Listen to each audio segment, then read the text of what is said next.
Hola, seguimos con nuestras reflexiones y breves estudios de la palabra de Dios, esperando que de esta manera puedas ser animado en las escrituras, por medio de las escrituras, y que tu fe en el Hijo de Dios pueda crecer. Quiero compartirte un poco sobre lo que estamos viviendo en este tiempo, que es no solamente tiempo de pandemia, tiempo de dificultad y prueba, sino que estamos en tiempo de Semana Santa. Y es un tiempo muy especial para el calendario cristiano y para todos los creyentes en todas partes del mundo. Así que vamos a meditar en unos pasajes alrededor de esta semana y de los eventos que giraron en torno a la vida de nuestro Señor la última semana eh, antes de su crucifixión. El día domingo Jesús había ingresado a Jerusalén montado en un burrito y la multitud lo había aclamado. Él luego fue al templo y ahí al ver a los mercaderes que estaban comerciando en el templo, los expulsó. Eh, Voy a leer un pasaje en el Evangelio de Mateo, capítulo 21, versos 23 al 27, de un episodio el día martes, se estima que ocurrió en el día martes, donde los sacerdotes se acercaron junto con los ancianos, los líderes del pueblo, se acercaron a Jesús. Escucha lo que dice la palabra de Dios. Cuando llegó Jesús al templo, los principales sacerdotes y los ancianos del pueblo se acercaron a él mientras enseñaba y le preguntaron, ¿con qué autoridad haces esto? ¿Quién te dio esta autoridad? Jesús les respondió, yo también les haré una pregunta. Si me la contestan, también yo les diré con qué autoridad hago esto. ¿El bautismo de Juan de dónde era? ¿Del cielo o de los hombres? Ellos discutían entre sí y decían, si decimos que era del cielo, él nos dirá, entonces ¿por qué no le creyeron? Y si decimos que era de los hombres, tenemos miedo de la gente, porque todos consideran que Juan era un profeta. Por lo tanto, respondieron a Jesús, no lo sabemos. Y él también les dijo, pues yo tampoco voy a decirles con qué autoridad hago todo esto. Una de las cosas que impactan cuando vemos la llegada de Jesús a Jerusalén es eh, la reacción de la gente. Cómo la gente, todos los protagonistas de estas escenas interaccionan con Jesús. Primero está, por supuesto, el clamor, la alegría de la gente que recibió a Jesús cuando él hizo este ingreso montado en un burrito. Ahora, eso debe venir con una fuerte advertencia para esperar a esa misma gente el día viernes gritando otra tonada, gritando otras palabras. Eh, Claramente, ese cambio tan súbito, tan fuerte de Hosana, sálvanos, a crucifícale, nos muestra que en el corazón de estas personas no había verdadera fe, no había un verdadero entendimiento de quién era Jesús. Y en medio de estos eventos, desde la llegada de Jesús a Jerusalén hasta el día en que Él va a ser arrestado y crucificado, Él tiene interacción con varios otros personajes. En el pasaje que he leído, está Jesús en el templo nuevamente y salen los sacerdotes. Y vienen los sacerdotes y los ancianos donde Jesús, pero básicamente vienen para acusarle. Él había expulsado a los mercaderes del templo y él había sanado también a unos enfermos ahí en el templo. Sanó a ciegos, sanó a cojos. Y de esta manera Jesús está demostrando quién es Él, su celo, su pasión, su amor por las cosas santas de Dios, por la adoración a Dios. Esa era la casa de Dios. Y Él muestra ese celo, ese amor tan fuerte por Dios y por las cosas de Dios. Y al mismo tiempo está mostrando la misericordia, el amor de Dios por el que sufre, sanando a los ciegos y a los cojos. Sin embargo, a pesar de que Jesús está mostrando así la gloria de Dios nuevamente en el templo, los sacerdotes no lo pueden ver. No pueden ver esa gloria, no pueden ver ese amor por Dios. Lo que ellos ven es amenaza. Ven a este hombre a quien desprecian, en quien no creen.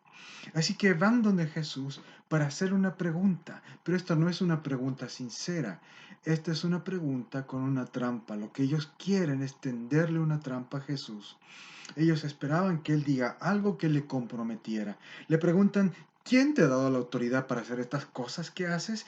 ¿Quién te ha dado la autoridad para expulsar a los mercaderes, para hablar del templo como la casa de mi padre? ¿Quién te ha dado la autoridad para sanar a los enfermos?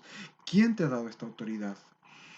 Si Jesús respondía, yo tengo esta autoridad porque soy el Mesías, he entrado en el burrito tal como las promesas y las profecías anticipaban que iba a venir el Mesías, esa hubiera sido la oportunidad perfecta para que ellos le acusaran de blasfemia y lo ejecuten. Eso es lo que ellos estaban esperando, que Jesús diga algo inapropiado. Pero el Señor le responde con otra pregunta. Le responde acerca de Juan el Bautista. Y Jesús les pregunta a ellos, según ustedes, el bautismo de Juan, en otras palabras, el ministerio de Juan, el trabajo de Juan al bautizar a las personas. ¿De dónde era? ¿De dónde había venido Juan? Su trabajo, su ministerio, el bautismo, ¿era algo que provenía de Dios? ¿Juan había venido enviado por Dios? ¿O era algo que Juan lo hizo por su propia cuenta? Era algo de los hombres, algo de Juan, una locura de Juan. Eso es lo que Jesús les está preguntando en el verso 25. ¿De dónde era el ministerio de Juan, su bautismo, del cielo o de los hombres? La respuesta que ellos dan revela lo que está en sus corazones. Ellos hacen el siguiente razonamiento. Si ellos decían que Juan había sido enviado por Dios, si su bautismo, su ministerio era legítimo, si Juan era de verdad un profeta enviado por Dios, entonces la acusación de Jesús hubiera sido ¿por qué lo rechazaron? Porque ellos habían rechazado a Juan de la misma manera que estaban rechazándole a él. Pero si ellos decían que Juan había actuado por su propia cuenta, que él no había venido de parte de Dios, sino que él realmente era un loco que había inventado esto del bautismo y su mensaje no era de Dios, entonces se echarían encima a todo el pueblo, porque el pueblo creía que Juan era de verdad un profeta enviado por Dios. Ahora, ellos claramente, si tú lees los relatos de los evangelios, claramente los religiosos, los sacerdotes, no creyeron que Juan era un hombre enviado por Dios. Ellos le rechazaron. Pero ellos no van a decir eso. Cuando Jesús les hace la pregunta, ellos no dicen eso, porque tienen miedo de que la gente los pueda atacar, porque para la gente Juan era todavía un hombre respetado. Ellos no dicen en otras palabras lo que de verdad está en su corazón, y tampoco quieren pisar el palito y decir que Juan era legítimamente un profeta, porque ahí sus hechos estarían contradiciendo con lo que están ellos declarando. Así que la respuesta que le dan a Jesús es, no sabemos. La contrarrespuesta de Jesús es épica. Tampoco yo les diré, tampoco yo voy a decirles con qué autoridad hago todo esto. ¿Por qué ellos se callaron? ¿Por qué no dijeron lo que de verdad estaban pensando? Bueno, el pasaje nos lo dice. Tenían miedo a los hombres, tenían miedo al pueblo. Pero en el fondo, lo que esto nos está mostrando es que ellos no tenían su mirada puesta en las cosas de Dios, sino en las cosas de los hombres. Ellos querían la aprobación de los hombres, querían la aprobación de la gente, querían quedar bien ante la gente. Y si hablaba mal de Juan, que en ese momento todavía era respetado, ellos iban a quedar mal. Y eso es lo que les preocupaba. En otras palabras, estos religiosos, estos sacerdotes, estaban más preocupados por las cosas de esta vida, por las cosas de este mundo y por su reputación terrenal, por quedar bien ellos. Y eso les tenía ciegos para ver quién había sido Juan y estaban ciegos para ver quién era de verdad Jesús. Querido amigo que me estás escuchando o viendo ahora, que no pase lo mismo con nosotros en esta Semana Santa. Que cuando lleguemos al momento decisivo de preguntar quién es Jesús para ti, no respondamos solamente con nuestra mirada puesta en las cosas de esta tierra, en las cosas de esta vida. Ese es el gran riesgo de pasar por esta pandemia, que las necesidades apremiantes y urgentes y el dolor que es verdad, que es verídico y es real y es atroz en todo el mundo, tienen una fuerza muy grande para también poder revelar lo que está en nuestros corazones. Si hoy la preocupación y la ansiedad te supera, es porque quizás estás poniendo tu mirada en las cosas de esta vida y no en aquel que se ha venido a revelar precisamente en Semana Santa.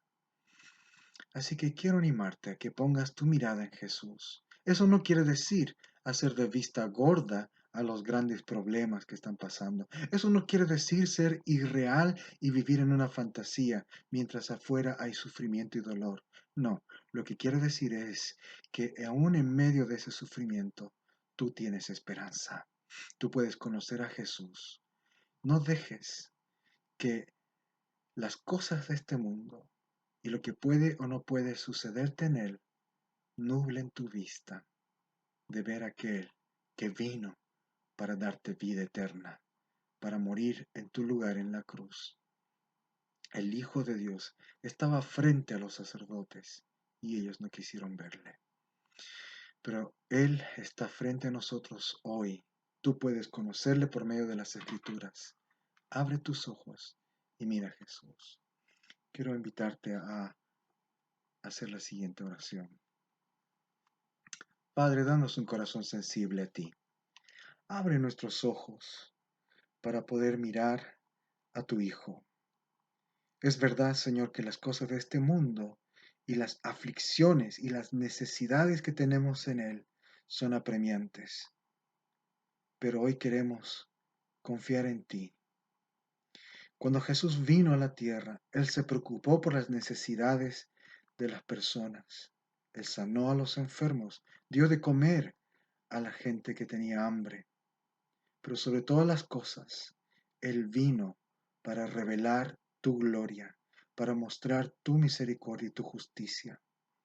Hoy, Señor, queremos confiar en que tú vas a tener cuidado de tu creación y que en su momento oportuno tú darás una salida a esta pandemia y este terrible mal que está azotando a todo el mundo. Pero hay un mal mucho más grande, mucho más terrible y que azota al mundo entero desde siglos y siglos atrás. Este mal es el corazón endurecido, la ceguera espiritual. Y no queremos sufrir de ese mal, Señor. Líbranos de la falta de fe. Abre nuestros ojos. Permítenos ver a Cristo. Y permítenos, Señor, creer en Él. En el nombre de Jesús te lo pedimos. Amén. Que Dios te bendiga.